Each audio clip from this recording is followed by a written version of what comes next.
Hey guys, thank you for joining me for a new video. Today I am joined by fellow Amazon merch all-star Hella Bella.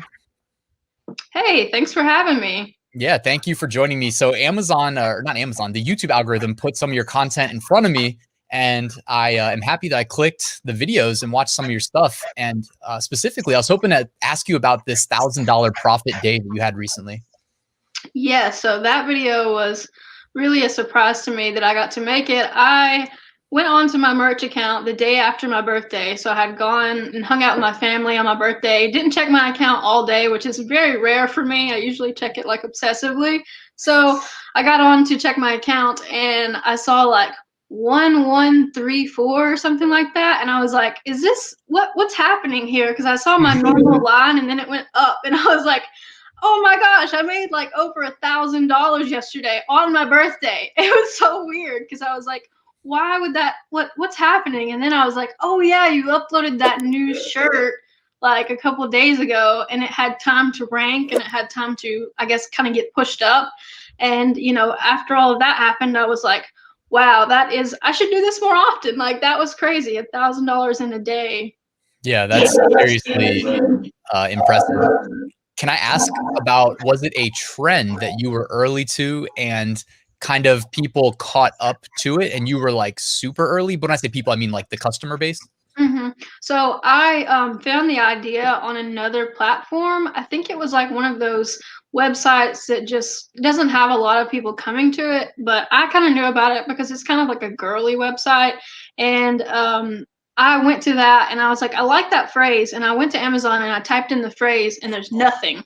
And I'm like, oh boy, we're about to put a shirt up because I mean, there was nothing there. And I was like, this is so like, am I missing something? You know what I mean? Like it's one of those times where you sort of second guess yourself because it's like, am I gonna get rejected? yeah. So I like go check the trademark, make sure nobody owns it. But it was a really like a kind of obscure phrase. It's 3 words. And so I got that and I got the graphic that went with it and I just put it up there and I was like, you know what, maybe nobody wants it. Maybe that's why nobody has it up there, but I'll go ahead and post mine. That way at least I have a shot. And so of course I posted it and it sold a couple of times and I think I had it on a V-neck, on a t-shirt, and then on a tank top. And so that $1,000 day, it was, I think $700 of it were V-necks. And that really surprised me because I mean, the bulk of my sales is usually t-shirts. So the fact that it was all V-necks was like, oh, that's weird. You had a nice profit margin built in of like what, over $5 per sale, it looked like. Yes, and you know what's funny is, can you imagine if I hadn't raised the price before my birthday? Because I think I had it lower and I raised it after. Once an item has sold once for me, I'll typically raise the price because I know that, you know, it's kind of locked in the rank, especially when it's not very competitive if there's not very many of them. So I had raised that price up and I was so glad that I did because I've seen people who didn't check their merch account and then had like $1 royalty on something, but they sold 1,000 of them and they're like, oh, you know, I just lost $4,000 or whatever. So I was glad that I had changed the price. Yeah, so the V-neck sold best, but is it potentially because V-necks only, I'm just theorizing, that like V-necks only come in the female fit and you said it was marketed towards females? And when you uploaded to the other products, I think tank tops are unisex, but when you did standard, did you check the male or youth or just female? No, I only checked the female because the way the thumbnail shows up for the women's looks totally different, and it is a shirt for women. So, and if I'm making like a gym bro shirt, I'm not gonna typically put it on the women's tank top. I'll put it on the men's, and then I'll upload another one on the women's if I want to do both. So, that's a good point that you're making though. Like that first thumbnail, I think I made a lot of mistakes in the beginning of my merch by Amazon journey because I would try to click all the things and all the colors, and you kind of mess it up when you're giving your person too many choices. So I do thought more and more about this lately. yeah, I do believe in that whole, you're going to cause them to freak out and just leave the listing altogether if they have too many options.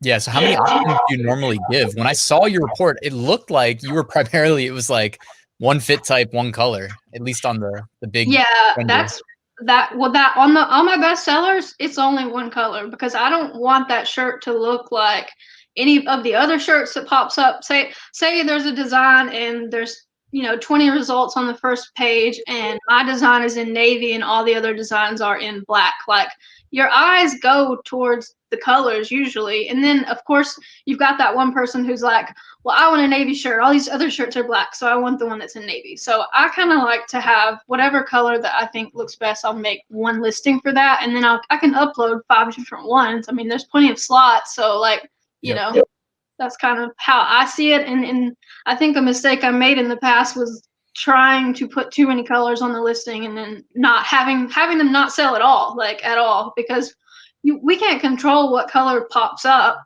So that's another thing. I agree. And also, like, one thing that I kind of obsess over as a ex-web developer was my day job.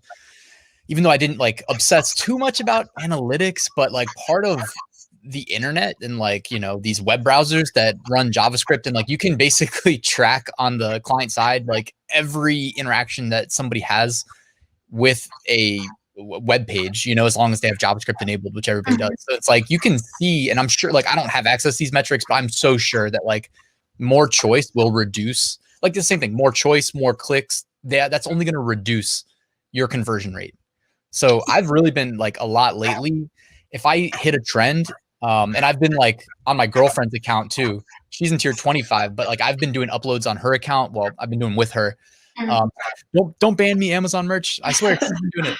But like whenever we get something that's working, I'm like, all right, we're going to inverse the color scheme and upload like only to white or, anything other than black, since that's like the primary that is the default, Yeah. Well, that's also something that I do that I guess I've never really talked about on my channel, is that if I have a graphic, I do change the color of it. So I'll do it in white to go on a black shirt, and I'll do it in black to go on a white shirt. I might do it in like, you can put overlays on things. I might do a rainbow one or, a teal one. So that's a way that you can also build out more shirts. Like if you have a really solid design and you want to, change the colors of it to 30 different colors or whatever. I've done that a lot, and I've done a lot of leopard print lately. I don't know if you can tell, I kind of like leopard prints.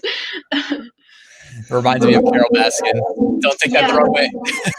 No, I have where are my Carol Baskin things in the bathroom. I should have worn that today. I have some little ears and stuff. Shout out to Tiger King and everybody that loves leopard print. But yeah, leopard print's super popular. That's going to be popular again this year. So anybody watching this, get the leopard print. How are so the color? By the way, the color overlay. I love that idea. That's something that I haven't really talked about recently on YouTube, but it's something that like my early videos talked about, because it just seemed to me like a no-brainer. Even if you just stash away the secondary versions, like in case whatever design it is hits, you've already got them. You don't have to go back to Photoshop and start tweaking it. Just do it when you're in there, and blending options, right click, color overlay. But how are you doing the leopard print? Are you doing like a clipping mask or some other way? I just use PicMonkey, and it just puts it over the whole thing. So like if my design's ready, I can just click add overlay, and whatever the design was, it's gonna all be on top of that. So like one of the designs I use a lot, or one of the overlays, is leopard print, but I bought a pack of leopard print files that were really high quality, and it was like $2 for 20 different leopard print patterns. So if there's some that are really small that might look better on other things, and then there's some bolder ones, or a pink one or rainbow one, like I just try to figure out, what is my customer most likely gonna want? Like, is this going to a teenage girl, or is this going to a grown woman? That's something that I think a lot of people don't think about with merch, is like, who is gonna buy this shirt, and like, where are they gonna wear it, and who are they gonna buy it for? Somebody else? Are they going to buy it for themselves? Like, there's lots of reasons why people click add to cart. So it's important to kind of think about that. Yeah, I like that. I probably am guilty of not thinking about that enough. Yeah. I kind of rifle through stuff quickly now, because it's like the higher tier you get, the more you kind of have to adapt your approach. And it's like, I could keep approaching things like I used to, but the other side of me is like, the more logical side is like, oh, but you got these upload slots that aren't filled, and if you filled them, then yeah, and you don't have time. Like, you just don't have time to think about every single design, and that's one thing that I kind of like have this thing. What is it? I don't know if it's Stephen King or somebody who said, like, kill your darlings, like the things that you put way too much time and effort into, like, get rid of that, because it's it's probably not going to make you as much money as you think it is, and like it's just taking up too much of your time and effort. Like if I catch myself like on my computer editing a design for too long, I'm like, just throw the whole thing away. Like this is taking too long, because your time is really, really valuable. Yeah, that's really good advice. And like when I teach design in my courses, I'm always like, I don't know, this is something that hopefully doesn't annoy people, but I'm always like, all right, so you could probably do this and this and this and this and this and spend an hour and make it really good. But then I'll always be like, it's like the logical part of me is like, but if you're posting it on Amazon and you're seeing more than 48 results, you're not guaranteed to get visibility. If you're not on page one, no one's going to find. So it's like, if you're trying to make money, like reverse engineer that goal, how did you make the most money? Was it from spending the extra hour on that one design, or was it from like, I think they call it like minimum viable product, where it's like, it's good enough, upload it and then move on, make a very, I don't know. MVP is where it's at. And the thing about that is that you think that the customer has all these specifications, but they don't care. Like they don't look at it as hard as you look at it. Like as long as it looks decent and it's centered correctly and you can read it, like that's enough for the customer usually. And I kind of thought, I need to learn graphic design and I need to become a better designer. And then later on, I'm like, no, I don't. That's a waste of time. I need to go out and buy graphics and buy fonts and even sometimes just buy the design already made. And that way, I don't have to spend all this time and energy making it. I can just upload it. For sure. And, any recommendations? I mean, honestly, I'm sure people want to know, like you're the one that just sold $1,000 in the month of October in a single day. So, I push this one service called All Sunsets a lot just because I just keep it real. I've been using them a lot. So I just say, hey, this is what I've been using. What have you been using? Well, there's a lot of websites where you can buy vectors, but you have to read really closely, like what are the terms of service, because, some of them say like up to 1,000 uses, up to 500 uses. And then you get into the whole, what is commercial use and what is personal use? And, there's all those things. So I think the Hungry JPEG is one that I've bought a lot of different patterns from.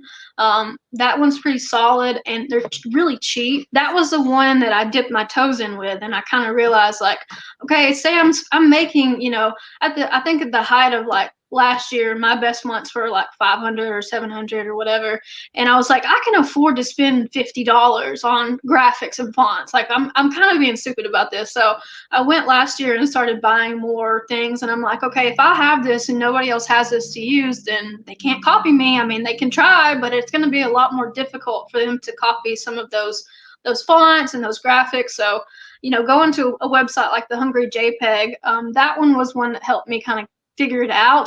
And then of course, you kind of have to find your own, like everyone, I feel like I have a style with my shirts, like as much as, anybody does. Like, I'm sure you feel that way too. Like you kind of upload things that are all similar. Like I place my font in a certain place, I place the picture in a certain place. And like, I have a way that it looks that I feel like it looks right. So you kind of have to find a website that kind of matches your flow and your style.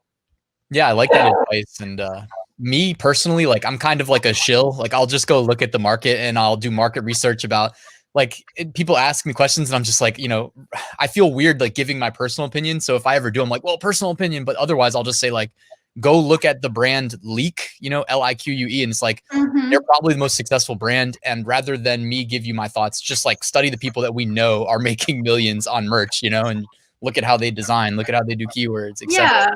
Yeah. And let's not reinvent the wheel here. Like, let's just figure out what's working and go do that. I'm a big fan of that. And I like how you look at everything. You look at everything in a certain way that's going to be like, what is the least amount of time and effort I can put into this that's still going to be profitable? And I think a lot of us like personalize our business too much sometimes. I know a lot of the comments I get on my channel sometimes are people being discouraged about their idea didn't work, and I'm like, well, just scrap it and put something else up. And they're like, well, they put all of this mental energy into their idea, and so when it doesn't work, they get upset. And we've all got our things that we want to work that don't work. I personally have had a lot of failures as an entrepreneur. I've done a lot of things where looking back on, I'm like, that was so stupid. I can't believe I did that. But you got to move forward. So Yeah, 100%. My first venture was like stacking my parents' basement with boxes of like so much stuff. And like, you know, I run a website that gets like a ton of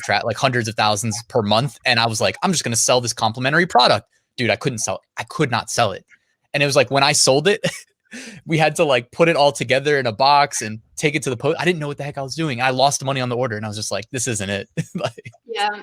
Yeah. you But know. you know, and I think I've told a lot of people who want advice from me, like, how do you know what to do? And I'm like, well, you try 100 ways and 99 of them don't work. And the one that works, you just keep doing that. So that's kind of how I look at it, especially like I do Amazon FBA as well. And, you know, to analyze a buy, it's helpful to look at 99 bad buys in order to see the one good buy, because then you've looked at 99 bad ones. So when you see the good one, you're like, oh, yeah, this is good. Like, Yeah. I mean, with FBA, I know the way that we were talking about off camera that you do it is actually like a little bit more forgiving in the sense that like you're not as invested as like someone who does the private label sourcing, right? And coming in from right. overseas with a minimum order quantity of whatever. No, and I know people who do that. They're, you know, $5,000 dropped on a product, hoping that it That's what I doesn't do. fail. I would personally not be able to sleep at night, but you know, there's a lot of people who have a lot of capital. So I invest in one thing at a time. So, you know, I bought like, I think like 8 or 10 pairs of shoes yesterday, and they're all different sizes and there's a couple of different styles. So it wasn't like 8 of the same pair of shoes in the same size. It was all the variations. So, you know, I feel like my risk is spread a little bit more with that. Mm-hmm.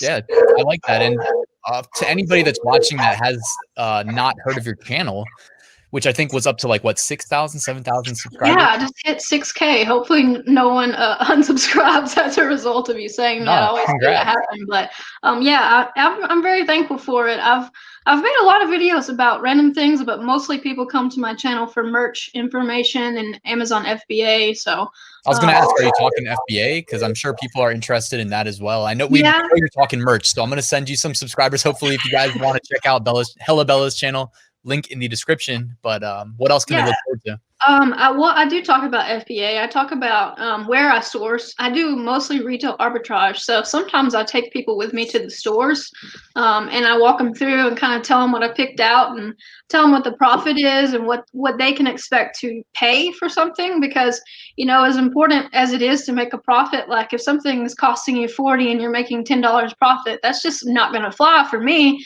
So I kind of walk through like what I feel like is acceptable for me, and the stores that people can go to, and basically the strategies. Like there's you know, tons of different ways to do it. This is just the way that I'm doing it, and I'm always learning. Like I might learn something from a comment that somebody posts on a video on my channel this week. They'd be like, Bella, why are you doing this way? Like, you need to do it that way. And I'd be like, oh, okay, thank you. So as much as I learn, I usually try to post about what I learned. And I'm posting a little bit. I'm about to try to get ungated in several brands. So I was literally about to ask you. That was my next question. Was like, do you run into issues with certain brands? How common is it? Because that's something that like I don't do it your way. I do all private label exclusively and FBM stuff. But by the way, oh yeah, that's something we should circle back to. But go ahead and talk about ungating. Yeah, so I got auto-ungated in a lot of things, and I'm very surprised. But I think I've reached the point of where I'm probably not going to get auto-ungated in anything else for a while. One of the brands I did get ungated in was Under Armour, and I don't know why. I still don't know why. But that pushed me to go out and buy a lot more retail arbitrage stuff because of how quickly it was selling, and just like it's easy to find it. And so I was like, okay, I'm ungated in Under Armour, but I'm seeing all this Nike, and I was like, you know, like this is a lot of money that I'm leaving on the table here if I don't figure this out. So I'm trying to figure that out. I'm trying to figure out, you know, how to get ungated in as many things as possible as quickly as possible. For as little money as possible, but you know, it's kind of a process. And if you don't know how it works, you have to have basically a letter saying that you are approved to sell something from a manufacturer, or you have to have proof of purchase 10 units from a supplier that is reputable to Amazon, whatever that means. So you do have to sink some cash into it. So that's one thing that we're going to be talking about probably in the next month or two on my channel.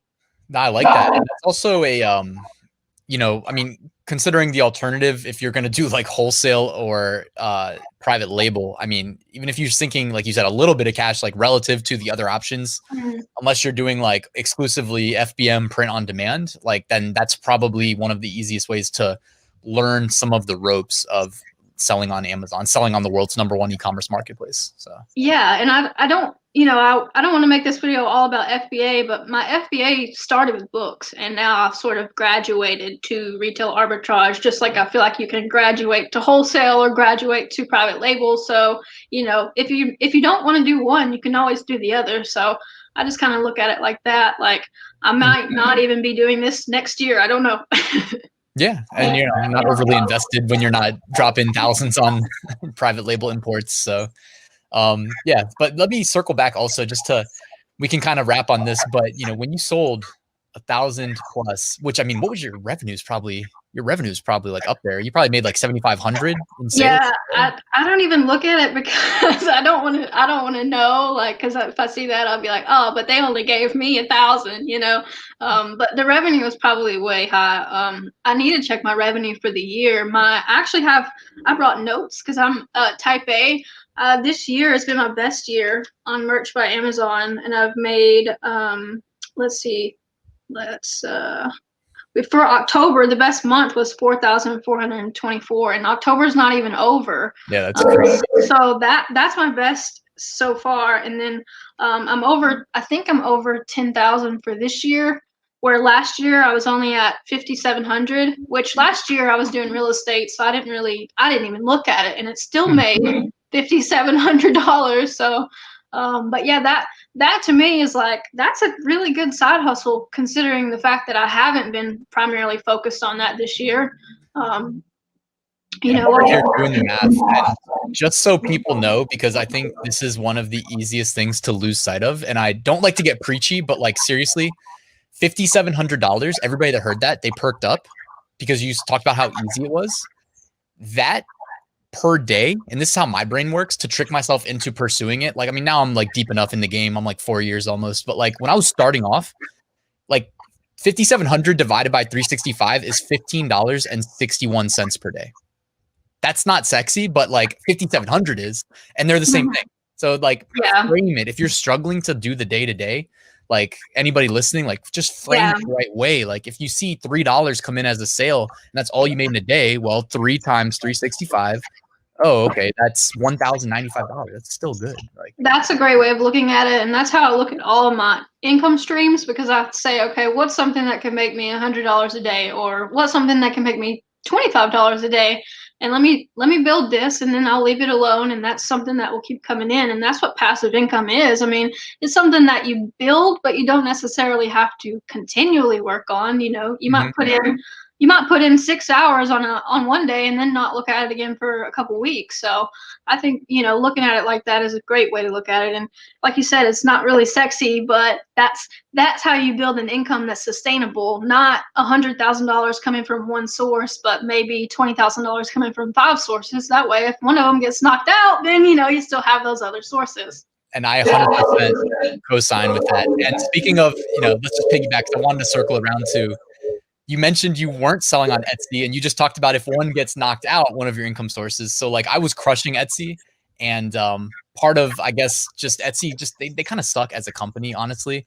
Like they'll knock off any level seller, any level of success seller. Like I got knocked off because I probably committed like realistically 3 actual like IP infringements, like where, you know, I tagged like Game of Thrones in the tags, even though it said the girl has no costume, and that got reported. It's like, okay, I get that. I got it. But like the rest was just like legit people targeting me. Like they claimed a trademark and they cite the trademark ID. Etsy will just kick you off. So long story short, but like you should have been on Etsy. I know you already told me you weren't on Etsy. You would have made so much money. See, I got kicked off of Etsy this year too. So I'm thinking, really? This is really funny that you're saying this. Yes, and for all my subscribers, this is very juicy information because I have not disclosed this yet. I'm suspended. I was selling files because I was like, I have over 5,000 files on my computer. Let me just sell the files.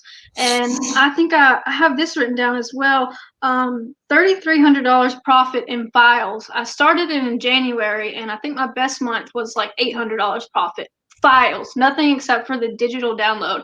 And I had the same thing happen. I got copyright infringement claims that weren't. Whether it's right or wrong doesn't matter. Yeah, and I'm still fighting with them. I'm like, I have over 2,000 sales in my shop, and y'all are gonna kick me off over this. And you know, that is, they could have just taken it down. I've had that happen where they just take the listing down, because I think I had put up like, oh my gosh, like 500 listings, which, you know, you can imagine the time involved in that, because I thought I was building all manual.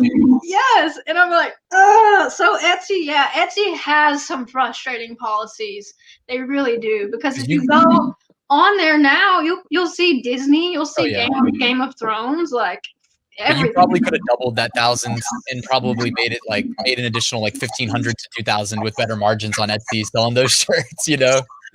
Yeah, and I think I had done, at one point I was doing Etsy Printful integration, and I was doing pretty well with that, but I kind of let that fall off, because the only thing I didn't like about it was the customer service, having to deal with all of those inquiries. And that's what I don't like about Etsy.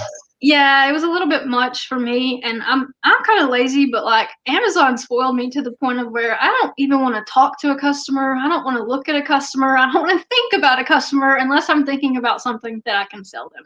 I don't want to have to talk about, you know, oh, this shirt didn't fit me right. Can you send another one? And then have to explain to them, you know, whatever. So, but yeah, you know, I know a lot of people are doing good with it though. So it just depends on your personality and what you want to do. Yeah, Etsy's double-edged sword for anybody that is like on Etsy that hasn't hit that like level of success yet. Like when you do, you get the money, but you get the added burden of like people reaching out constantly. Yeah, and I still think it was other shops. I really do. Because I was kind of gaining, and I was, you know, we were all competing for the same types of phrases. I saw this, I had the same thing. I had shops that were literally like, I would put a hat up, I'd get sales, they would throw the same hat up, and then like I would look at their shop, oh, they're having success here, and I would do it to them because they were doing it, you know, both ways. Yeah, and you know, don't get me wrong, I'm probably gonna forget about that in 6 months and start another Etsy shop. Like it's probably gonna happen. But you know, you gotta have a whole nother identity though. That's the thing. It's such a hassle, and I'm like, is this even worth it? Do an LLC, change your IP, change your credit card, and then you're good. You can do that. That's what I did. So.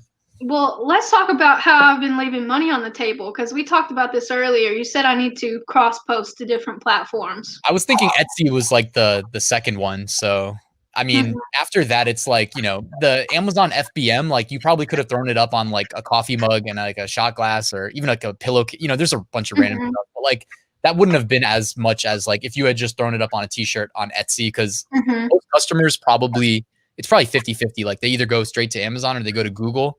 And those Etsy ones will rank really well. And then I've had really good success on Etsy before, not that often, but like where I have like a really good trend, Etsy paid for me to be in the so I didn't have to pay myself. That's awesome. And that's still an awesome feature that they have. I noticed that they tell you if your sale came from an ad that they paid for.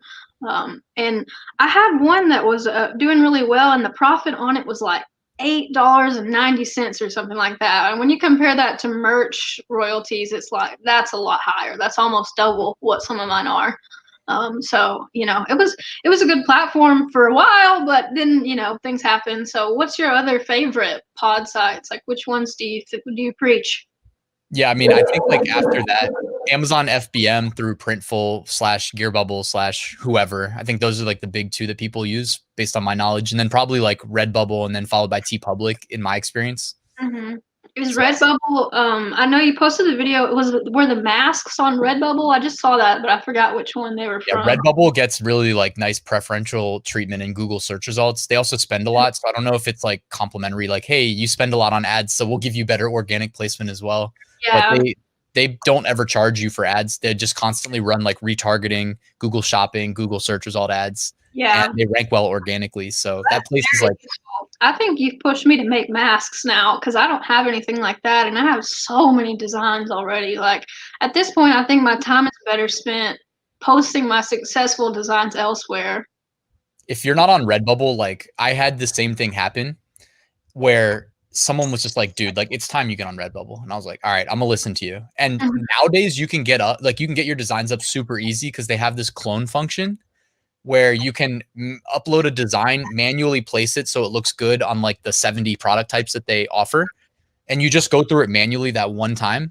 And after that, every time you upload, you clone that. You clone that listing and you replace the design. So like when I got on Redbubble, I uploaded for like 13 hours straight and I uploaded like 400 something a single day because that didn't exist. So you can do it super easy now. Yeah. So how's the fee structure work with their, do they give you royalties or how does that work? Like merch. Okay. Yeah. Well, I should do that then. Maybe I'll do that then the next week or two. Talk about it on your channel too, because people love Redbubble. It ranks really well on YouTube. So. Yeah. You know, my designs are already getting ripped off and sold on other pods by people who aren't me. So I might as well be that person to do it. I've seen so many of my designs elsewhere and I know they're mine. Like I know for a fact it's mine. Like it's the graphic I bought, the font I use. So that's a little frustrating. Yeah, the real print on demand winners are the platforms because they make so much money. But then second to them is the people who write these bots that can automate the ripping off and reposting to, you know, Amazon FBM and then all the other secondary platforms because they for sure exist. Yeah, and it's frustrating, but I try not to think about it too much. Do you use any like tools for making your shirts? Like what all do you use to design? I know you probably talked about that before, but just out of curiosity. Yeah, I mean, honestly, lately I've just been using like I'll start in Photoshop or I mean I can do Photopea and Canva. They're both like all of them are similar. But I usually just go straight to Photoshop because I'm just used to it. And then I create like a templated design. And then I was going to see if I had it open, but it looks like it's closed. But I'll just like add, I'll essentially I have like variable driven designs now because me and a friend built this Chrome extension called AutomatePOD.com. And it can just like swap in lists of variables and download automatically. Yeah. Yeah. So then I feed that into upload automation. Yeah.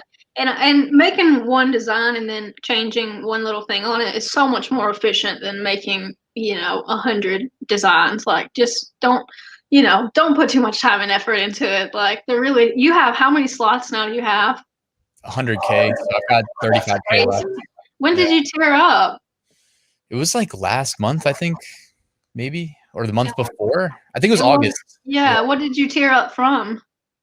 They took people from 20K to like 100K. So I know a bunch of other people. So crazy. That's so crazy.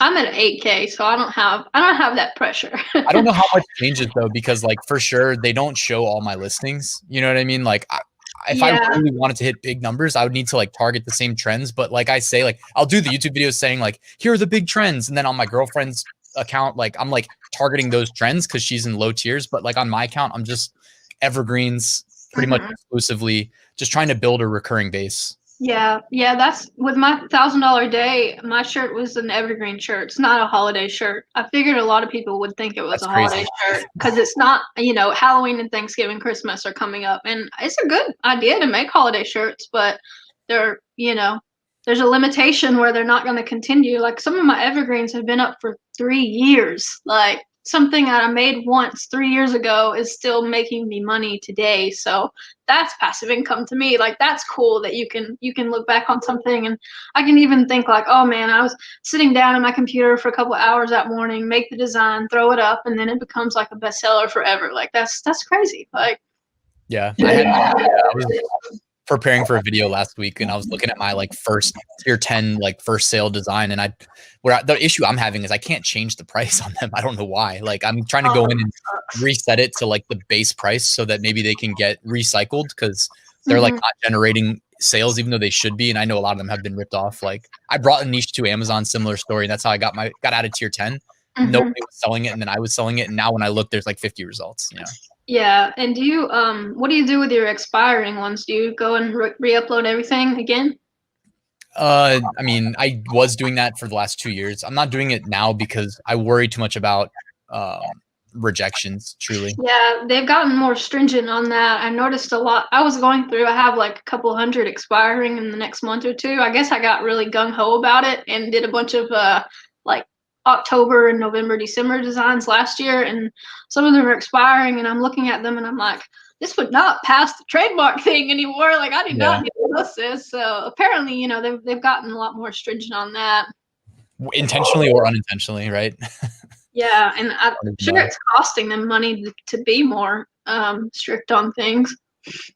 Yeah, but yeah, it sucks that you brought that up because like I literally started doing it the other day, and I like organized my old ones alphabetically, and I got from like A to D, and on D I saw a rejection. I was just like, it's not worth it, you know? Yeah, yeah, and plus, you know, some of those, it's like every year there's a cyclical phrases that come out, like for Thanksgiving and Christmas, and we don't really know what they are until you know what they are.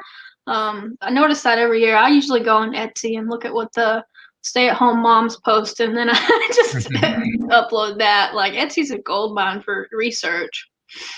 Yeah, that's good tip too. Because I usually preach Amazon, but yeah, Etsy, probably the second place I would look. I was looking at Etsy a lot for the hats that I would sell through like Printful integration with Seller Central.